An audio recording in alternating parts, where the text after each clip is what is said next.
नमस्कार शेतकरी मित्र हो, मी मारुती जाधव, संस्थापक अध्यक्ष कृषीतीर्थ फार्मर प्रोड्युसर कंपनी इस्लामपूर. शेतकरी मित्र हो, माझ्या कृषीतीर्थ या यूट्यूब चॅनेलमध्ये आपणा सर्वांचं सहर्ष स्वागत आहे. शेतकरी मित्र हो, आज आपण वेगळ्याच विषयावर व्हिडिओ करतो आहे. आपणाला माहिती आहे शेतकरी मित्र हो, आपल्या संपूर्ण देशाला ज्यांच्या कृपेमुळे 2 वेळचं अन्न मिळतं आहे असे हरित क्रांतीचे प्रणेते डॉक्टर एम.एस. स्वामीनाथन यांचा मृत्यू दिनांक 28 सप्टेंबर 2023 रोजी चेन्नई येथे झाला. त्यांचा मृत्यू झाल्यानंतर त्यांच्या जन्म ठिकाणी चेन्नई इथं त्यांना भावपूर्ण श्रद्धांजली वाहण्यात आली. त्यानंतर संपूर्ण भारतामध्ये मोठ्या प्रमाणात श्रद्धांजली वाहण्याचं काम आदरणीय इंद्रजित देशमुख साहेब यांच्या मार्गदर्शनाखाली आणि संपूर्ण सांगली जिल्ह्यातील तमाम कृषी पदवीधारक ॲग्रिकॉस यांच्या मेळाव्यामध्ये तासगाव येथील जितामाता मल्टीपर्पज हॉलमध्ये दिनांक 4 नोव्हेंबर 2023 रोजी पार पडले. त्यामध्ये अतुल देऊळगावकर यांनी जी श्रद्धांजली वाहिली ती आपल्यासमोर आपल्या या कृषीतीर्थ चॅनेलच्या उत्पन्नामध्ये किती भर पडली यावरून नाही, तर उपाशी पोटी अर्धपोटी आहेत त्यांच्यासाठी काही पोचलंय का यावरून देशाची प्रगती मोजावी.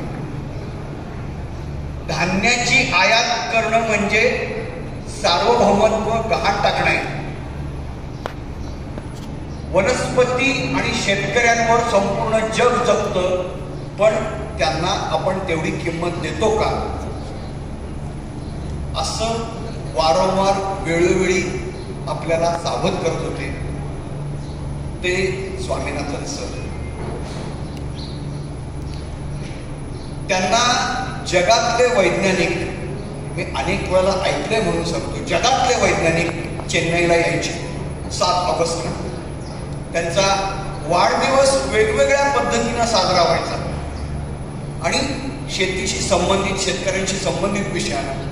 आणि ते म्हणायचे की सध्या अशा पद्धतीची व्यक्ती जगात नाहीये ज्याच्यासाठी सगळेजण जमतील, सगळे मतभेद बाजूला ठेवून एकत्र येऊ शकणारं चुंबक म्हणजे स्वामीनाथन सर. आणि आता इंद्रजित भाऊंनी सांगितलं त्याप्रमाणे असा माणूस जातो. गांधीजी गेल्यानंतर नेहरू म्हणाले होते की अंधकार झालेला आहे सूर्य गेल्यामुळे, तसाच अंधकार आता झालाय आणि त्यानंतर आपण आपापल्या वृत्तीनं आपला दिवा सांभाळण्यासाठी आज इथं महाराष्ट्राच्या वतीनं हा जो काही कृषी पदवीधरांचा मेळावा केलेला आहे, आपल्या सर्वांना आधी विनम्रपूर्वक नमस्कार करतो. आणि हा मेळावा ज्यांच्या आग्रहामुळे, ज्यांच्या पाठबळामुळे होतोय ते इंद्रजित भाऊ, विवेक भाऊ कुंभार, इथं जमलेले ज्येष्ठ शेती क्षेत्रातील आघाडीचे द्राक्षातले सुभाष भाऊ, देशातलं पहिलं बळीराजा धरण करणारे संपतराव दादा आणि सर्व ज्येष्ठ आणि समवयस्क कृषी पदवीधर बंधू भगिनी. खरोखर धक्का व्हायला होतं की एका माणसानं एका आयुष्यात किती कामं करावी आणि त्या आयुष्य आपल्यासमोर ठेवताना 3 टप्प्यामध्ये आपण ते पाहूया. निवेदकांनी खूप अभ्यासपूर्ण माहिती दिली आहे आणि त्यामुळे माझं बरंचसं काम हलकं झालं. पण लहानपण कसं आकार घेऊ शकतं, त्यामुळे तरुण वय आणि पुढच्या काळात त्यांनी काय केलं हे आपल्याला कळू शकेल. तर त्यांनी सांगितल्याप्रमाणे डॉक्टर सांबशिवन हे त्यांचे वडील, हे त्या काळात व्हिएन्नातनं डॉक्टर होऊन आले होते. त्यांना सहजरित्या मद्रासमध्ये प्रॅक्टिस करता आली असती, पण ते कुंभकोणमला गेले, तिथं प्रॅक्टिस सुरू केली. त्यांचे धाकटे बंधू म्हणजे स्वामीनाथन सरांचे काका नारायण स्वामी हे त्यावेळेला एक्सरे मशीन आलं होतं 1897 साली, भारतात आलं 2000ला. 1895 1900च्या सुमारास एक्सरे यंत्र आलेलं, क्षकिरण यंत्र, आणि ते तातडीनं ग्रामीण भागात नेण्याचं काम सांबशिवनी केलं. सांबशिवन हे पक्के गांधीवादी. त्या काळात सात्विक लोकांना नगर परिषदेचं अध्यक्षपद मिळत होतं आणि ते अध्यक्ष झाल्यानंतर हिवताप निर्मूलनापासून ते गावातली स्वच्छता करेपर्यंत सगळी कामं करून स्वतःची प्रॅक्टिस करायची. प्रॅक्टिस करताना कधीही मोबदला मागितला नाही. स्वामीनाथन सरांनी सांगितलेली आठवण देईल तेवढं घ्यायचं. मित्रांनो, म्हणून त्या काळात चित्रपटांचे हिरो हे डॉक्टर असत होते. सायकलवरनं पायपीट करत रुग्णांपर्यंत सेवा देणारे डॉक्टर हे त्या काळातले हिरो होते. तसे हे होते. ते वारल्यावर काकांनी या सगळ्या मुलांचा सांभाळ केला. जेव्हा 1943चा दुष्काळ पडला, एका दुष्काळानं आपल्याला काय काय दिले बघा.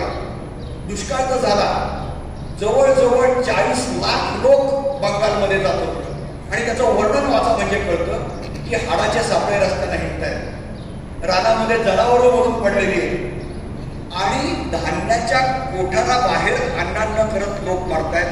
हे बघून अमर्त्य सेननी अर्थशास्त्र दुष्काळाचं निवडलं. मृणाल सेन त्याच्यावर चित्रपट करायला लागले आणि स्वामीनाथन यांनी आपण शेती शास्त्रात आपण शिकायचं असं ठरवलं. काकांचा विरोध होता. त्या काळात हे एवढं संपन्न घर होतं, पण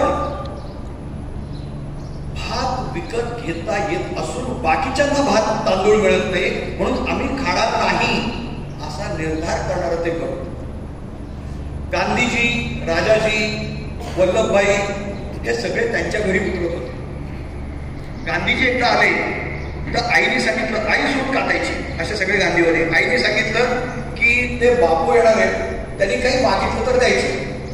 मी विचारलं काय मागतात? ते म्हणजे सोन्याच्या दागिने मागतात. काय करतात? ते आपल्या स्वातंत्र्य चळवळीसाठी लागतात. त्यांच्या कानात भिकबाळी आणि गळ्यामध्ये कंठहार होता. स्वामीनाथनने दिला, त्यांच्या आईनी, वडिलांनी, काकाने दिलं आणि त्यानंतर कधीही त्यांनी सोनं विकत घेतलं नाही. तेव्हा त्यांच्या आई वडिलांनी सांगितलं होतं, गांधी काय म्हणतात, आपण जरी कमवलं तरी मला लागतं तेवढं माझं, बाकीचं इतरांचं. विनोबांनी याविषयी खूप चांगला दृष्टांत दिला. विनोबा सूत्रबद्ध बोलायचे. ते म्हणायचे पैशाला संस्कृतमध्ये काय म्हणतात? द्रव्य. द्रव्याचा गुणधर्म काय? तो वाहता राहिला पाहिजे. साठवून ठेवा की कुजला, म्हणून देऊन टाका. पाहिजे तेवढं घ्या नदीतलं, बाकीचं सोडून द्या. हे व्रत त्यांनी आयुष्यभर जपलं. हा जो त्यांच्या बालपणाचा संस्कार आहे, ते असं म्हणतात की मला खरा गांधीवाद कसा कळला तर सामूहिक प्रयत्न, स्वावलंबन आणि वंचितांपर्यंत जायचं, हे गांधीजींची त्रिसूत्री माझ्या वडिलांकडनं, काकांकडनं मी शिकलो आणि ती मी अंमलात आणली. 1949 ते 53 हे परदेशामध्ये शिकलेले, नेदरलँड, अमेरिका, इंग्लंड. त्या काळात जनुकीय विज्ञान नुकतं आकार घेत होतं. डीएनएचा शोध नुकता लागला होता केम्ब्रिज विद्यापीठामध्ये. ते फ्रान्सिस क्रिक आणि जेम्स वॉटसन हे यांचे क्लासमेट. आणि त्यामुळे त्यांनी अमेरिकेत जेव्हा बटाट्यावर संशोधन केलं, ते संशोधन काय होतं तर बर्फ खूप पडायला लागला तर बटाटा कुजायला लागतो आणि शेतकऱ्यांचं नुकसान होतं. स्वामीनाथन सरांनी गुणसूत्रांवर असे प्रयोग केले की तो बर्फामध्येही बटाटा टिकून राहील. ते शिकत असताना तिथं पोटॅटो चिप्स करणाऱ्या कंपनीने त्यांना नोकरी दिली, घेतली नाही, भारतात आली. त्यावेळेला त्यांना तिथं 81,000 रुपयाची नोकरी होती, आपल्याकडे 1,300 रुपयाची. ते भारतात आले आणि आपल्याकडं अनेक गैरसमज आहेत व्हॉट्सअप विद्यापीठामुळे.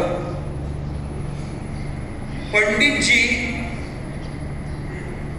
स्वातंत्र्य मिळाल्याबरोबर पहिल्या 4 महिन्यानंतर लागलीच, म्हणजे डिसेंबरमध्ये हे इंडियन ॲग्रिकल्चर रिसर्च त्यावेळेची पुसा इन्स्टिट्यूटमध्ये गेले होते.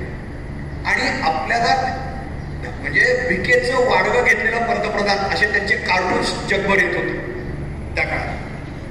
तर त्यांनी विचारलं की आपल्याला पुढे जायला काय करायला लागेल, आणि त्याप्रमाणे आखणी चालू होती. आणखीन एक महत्वाची गोष्ट लक्षात घ्या, आता आपण पुनर्वसन म्हणतो प्रकल्पग्रस्तांचं, त्यावेळेला पाकिस्तानमधनं आपल्याकडे 43 लाख लोक आले निर्वासित, आपल्याकडनं 41 लाख लोक गेले. तिकडनं आलेल्या लोकांना शेती नव्हती, 1 लाख एकर शेती द्यायची होती, सिंचन नव्हतं. तेव्हा भाकरा नांगराचं काम चालू झालं. या सगळ्यांचं उत्तम पुनर्वसन 2 ते 3 वर्ष चाललं होतं आणि प्रत्येकाला शेतीत काम मिळालं. हे पंडितजींमुळे झाले आणि तेव्हा त्यांनी सिंचन, पाणी या सगळ्या सोयी चालू केल्या.